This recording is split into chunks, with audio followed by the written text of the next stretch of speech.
Bon, le bois, c'est un matériau naturel. Ça, c'est pas un scoop, c'est du bois d'arbre. Ok. Donc c'est un végétal qui a poussé, qui a pour principale caractéristique, hein, c'est qu'il est fibré. Il est fibreux. C'est de la fibre végétale, hein, naturelle.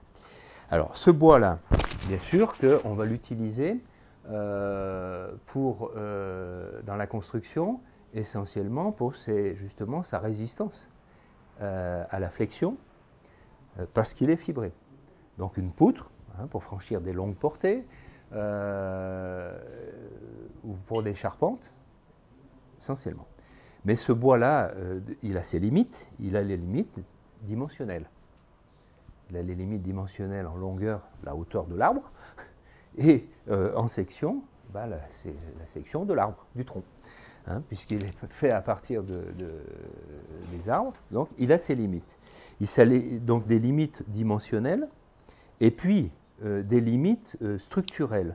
Structurelles dans le sens où la fibre de bois, et le bois, c'est un matériau qui est vivant.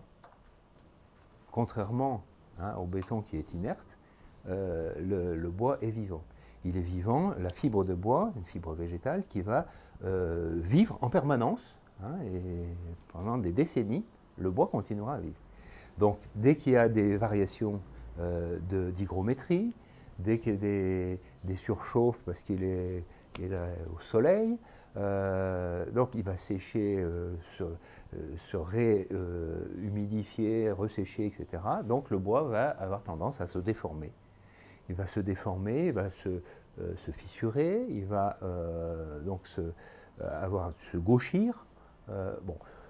Donc on sait très bien l'utiliser avec ces contraintes-là, en charpente non visitable, non habitable, donc ça ne pose pas de problème. Mais quand il est dans des endroits, enfin quand il est utilisé pour un usage où il ne faut pas qu'il y ait de déformation, alors là on va recomposer le bois à partir de l'élément de base naturel, on va le recomposer. Et on va le recomposer soit en utilisant différentes sections. Par exemple, si vous avez une longue portée, on va recomposer avec des planches de bois qui vont être empilées, qui vont être collées et passées à la presse, souvent à haute température, qui vont être donc collées les unes sur les autres pour donner des sections, les sections qu'on veut, des hautes sections, hein, des grandes sections de bois. Donc c'est le lamellé-collé.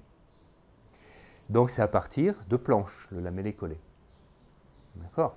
Après, plus on va descendre dans l'échelle, hein, et dans la granulométrie, plus on va avoir des matériaux inertes. Le lamellé-collé est déjà pas mal inerte, hein, puisqu'il est recomposé, passé à la presse, donc il ne bouge pas beaucoup, mais il va encore vivre, il va encore bouger. Après, quand on veut vraiment avoir une inertie, qu'est-ce qu'on va faire? On va prendre du bois déroulé, déroulé dans le sens tout à fait pratique du mot, c'est-à-dire on va, vous savez que un tronc d'arbre, c'est ça, quoi. C'est des couches concentriques. Donc on va passer ça dans une filière avec une lame qui va attaquer le bois et qui va dérouler le bois. On le déroule comme une bobine. Bon. Donc on déroule le bois et on en fait donc des feuilles.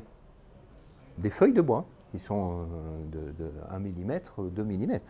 Et on va recomposer des plaques en croisant les fibres du bois. Hein, donc les fibres du bois, quand je vais le dérouler, hein, mon tronc d'arbre, les fibres du bois vont être dans le sens vertical. Donc je vais croiser une plaque avec les fibres dans ce sens, une plaque avec les fibres dans l'autre sens, et ainsi de suite. On fait du contreplaqué. Donc c'est des feuilles de bois qui sont empilées les unes sur les autres, mais toujours en croisant les fibres. Si bien que la résistance à la flexion et à la tension va être dans les deux sens équivalente.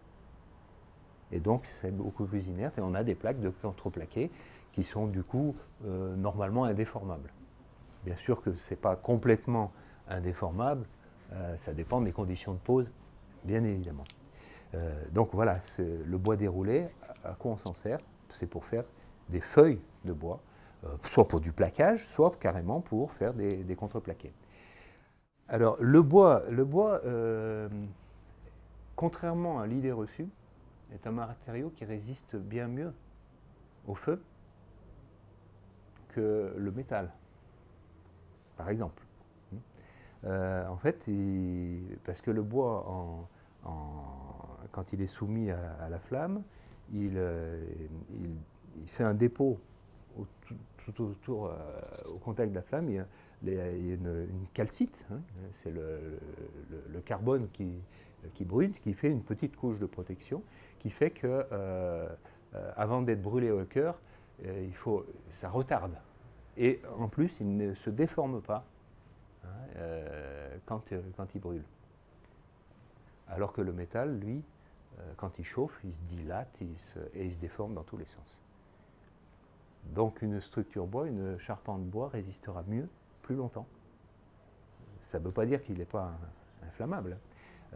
Donc il résistera mieux. Mais, comme vous l'avez dit, par contre, quand on est dans des lieux, des établissements recevant du public, ce genre il faudra traiter certaines parties et protéger contre le feu. Mais ce n'est pas inhérent au bois, si vous voulez. Hein, c'est pas une obligation dans tous les cas. Alors que le métal, vous êtes obligé de le protéger avec de la fibre de roche, ou de la laine de roche, ou du plâtre. Une structure métallique, un poteau métallique, une poutre métallique est obligée d'être habillée pour sa résistance au feu. Donc on peut le faire non habillé sur des locaux industriels où il n'y a pas de personnes, parce que la résistance au feu, c'est essentiellement déjà permettre aux personnes d'être évacuées sans être sous les gravats. Donc c'est essentiellement ça plutôt que les biens. Hein. Ce n'est pas les biens qu'on protège en premier, c'est bien sûr les personnes. Donc une charpente bois permettra largement aux personnes de s'évacuer avant que ça ne s'écroule. Lorsque l'on veut avoir une partie qui est sur le vide, qui n'est pas portée, on va construire ce qu'on appelle un porte-à-faux. Si je veux faire un balcon, c'est la prolongation de la dalle, mais qui est sur le vide. Donc un porte-à-faux, ça peut être un balcon, ça peut être également une partie du bâtiment qui est en porte-à-faux. Ce porte-à-faux, comment je fais pour le tenir? Comment il tient? Alors il tient soit en appui sur des consoles, hein, soit en console. Console, c'est un appui qui va transférer toute la charge de la dalle sur le mur. Donc console, c'est soit une partie en bois, en métal, ça peut être aussi en béton, hein, une joue, hein, si je le représente mon balcon comme ceci, là je vais avoir une partie, donc, si la dalle du balcon serait ici, cette partie-là va être prendre appui sur une partie en console, donc en béton, qui sera pleine et qui va donc servir d'appui. D'accord? Donc ça c'est en console, ça c'est ce qu'on appelle la console. Mais elle peut être aussi en porte-à-faux, sans appui. Alors comment on fait pour tenir? Alors c'est simplement par les aciers, les armatures acier, qu'on va tenir le porte-à-faux. Ça va être en tension en fait, en tension et en équilibre. Je redessine la chose. Vous avez ici la dalle qui va être armée avec des armatures qui vont aller jusqu'au balcon et qui vont donc venir tenir le balcon en tension avec ces aciers. C'est la tension des aciers qui empêche le balcon de tomber. Donc le porte-à-faux est uniquement tenu en tension par les aciers. Alors bien sûr que ce porte-à-faux et les aciers, les armatures acier doivent être absolument en partie supérieure du balcon. Parce que si par hasard on les avait mises par erreur en partie inférieure du balcon, le balcon il va avoir tendance à fissurer ici. Et la charge, dès qu'il va être en charge, il va avoir tendance à tirer dessus. Donc le balcon il va fissurer et il va se retrouver comme ceci, suspendu avec la ferraille si la ferraille a été mal posée. Alors si je le dis, c'est parce que ça a existé, ça. C'est des phénomènes qui ont existé.